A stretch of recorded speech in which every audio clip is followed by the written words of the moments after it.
Kolkata football লিগের premier ডিভিশনে group বির ম্যাচে নৈহাটির বঙ্কিমাঞ্জলি স্টেডিয়ামে মুখোমুখি শ্রীভূমি ফুটবল ক্লাব ও ইউনাইটেড কলকাতা স্পোর্টস ক্লাব।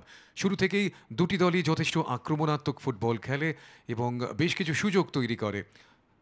প্রথমার্ধে শুরুতেই শ্রীভূমি ফুটবল ক্লাব সুযোগ তৈরি করেছিল, তারপর ইউনাইটেড কলকাতা স্পোর্টস ক্লাবের বেশ কয়েকটি আক্রমণ। এক্ষেত্রে পূজারির আক্রমণ ডান দিক থেকে ক্রস ছিল, কিন্তু এটি একটি ভালো সুযোগ ছিল।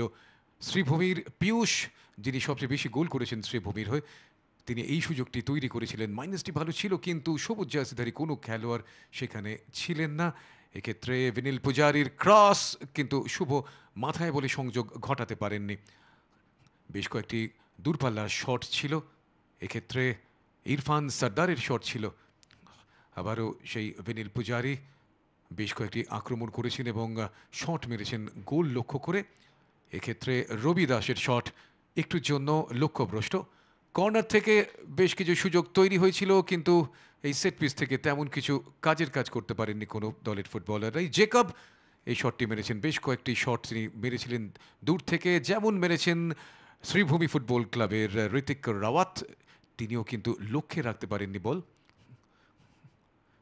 রাহুলের আক্রমণ এবং সেখান থেকে জেকব প্রথমার্ধের অন্তিম লগ্নে একটি সুযোগ তৈরি করেছিলেন, কিন্তু তিনিও লক্ষ্যভ্রষ্ট হলেন। দ্বিতীয়ার্ধেও শুরুটা দারুণভাবে করেছিল শ্রীভূমি ফুটবল ক্লাব। চমৎকার একটি দৌড় রবি দাস, কিন্তু বলে টাচটি করতে পারেননি অরিত্র।